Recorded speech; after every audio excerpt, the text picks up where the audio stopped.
Welcome to AWS Security Info. My name is Phil Massain, and in today's episode, I'll be talking to you about access keys, what they are, why you need to care about them, and what you can do to mitigate any potential risks that might arise as a result of access keys. So what are access keys? Access keys are basically usernames and passwords, and this is what we refer to as credentials. You use access keys to have API level access to AWS services. Now, this is great for things like scripts and automation, and if you want to use AWS services from your Windows command line. Now, the access keys are typically hard-coded in scripts and parameters, and that's usually where the problems arise.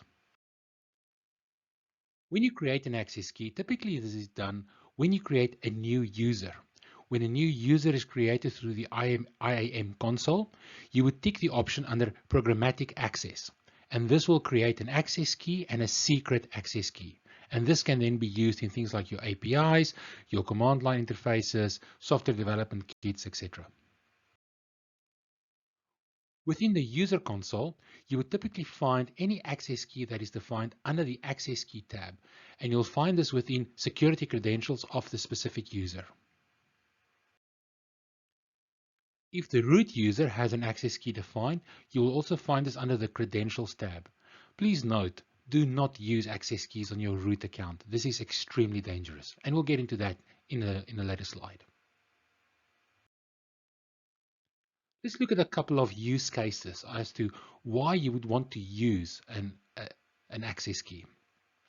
So instead of using the console, you may want to control the AWS environment from a command line. Now, whether this is Linux or Windows, you can have the AWS command line interface installed on your PC. And then once the credentials are configured, you will be able to access the AWS environment from your command line. Now, the credentials are typically hard-coded in a credentials file that sits in the .aws folder.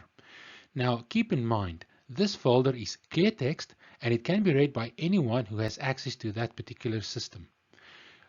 I will highly recommend that you limit the access to the least privilege required. In the event that these credentials are compromised, you don't want someone to go completely rampant and massacre your entire environment or spin up additional resources. So do limit the access to the least privileges required. Another use case would be to access AWS resources from either EC2 or Lambda. In this case, do not use access keys. Lambda already uses a role, and EC2 can also be linked to an EC2 instance role. Once you have roles defined, you can actually use the role with permissions to access the various required resources. So just a hot tip, anything inside the AWS ecosystem can use a role. You do not need access keys. You can also use cross-account access. Set up the role with the assume role permissions. If you have a developer that tells you that this is too difficult, find another developer.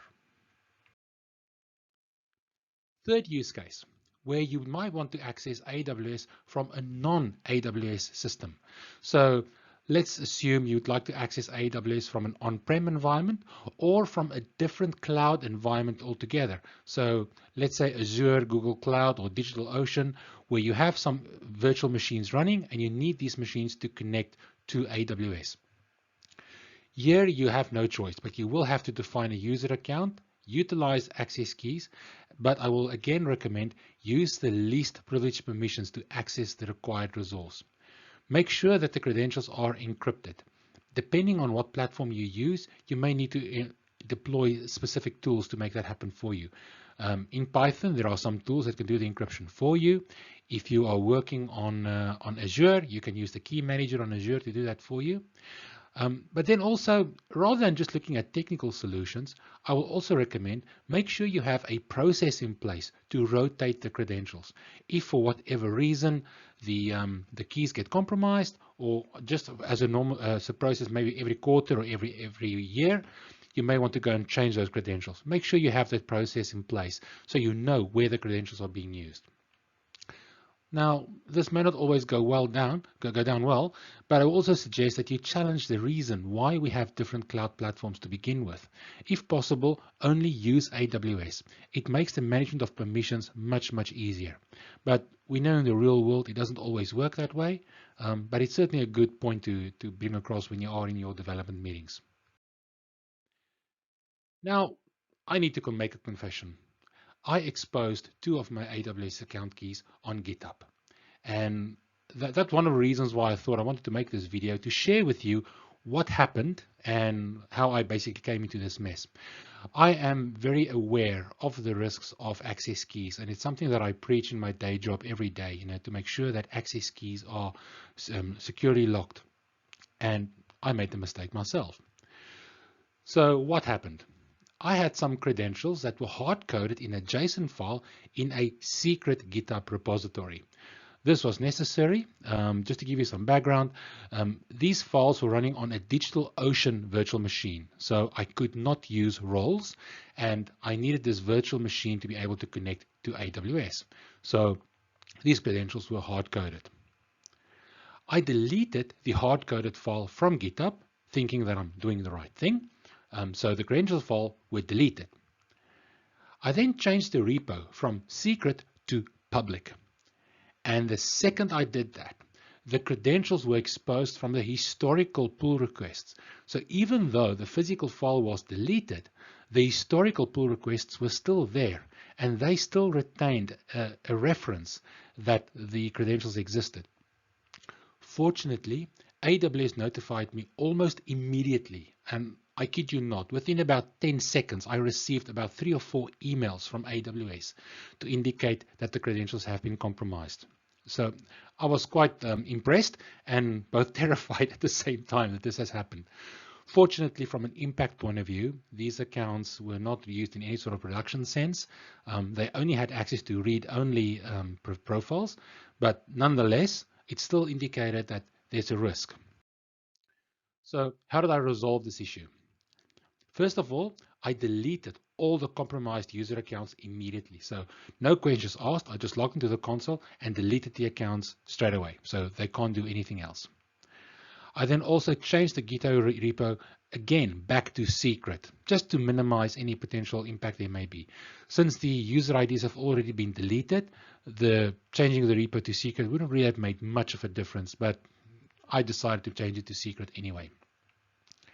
I then also reviewed the CloudTrail logs to ensure that no unauthorized access has occurred. Fortunately, no one connected to the account, so there was no impact whatsoever. I then also deleted the GitHub repo and recreated it and transferred all the files into a new repo. Let's talk about some mitigation strategies for your access keys. First, I would suggest create a policy that defines exactly the do's and don'ts in relation to access keys for any sort of development. Provide training to your team so they know what they are supposed to do, so that there's no question about how access keys are to be used within your organization. Create an inventory. You need to know where all the access keys are being used and who is responsible for them. If you do create access keys, limit the access to the least amount of privileges required. Do not, for example, create an access key that has access to all S3 buckets with full S3 admin access if you only need to be able to put files in a single bucket. Limit it to that one bucket only. Rotate your keys. It's important that you have a process in place to rotate the keys regularly and quickly. In case that the keys are leaked, you must be in a position to decommission the old keys quickly and have a new key in place without causing any outages to your operational system. Use Secrets Manager. If you can encrypt the access keys, do it. You do not want any of the access keys to be exposed in clear text. Clear text passwords, as you've seen in my example, you may not even think that this is going to happen, but inadvertently those keys can get exposed. That's the end for the slide. Guys, thank you very much for joining. If you have any questions, feel free to get in touch with me, and I'll look forward to talking to you again in future. Cheers.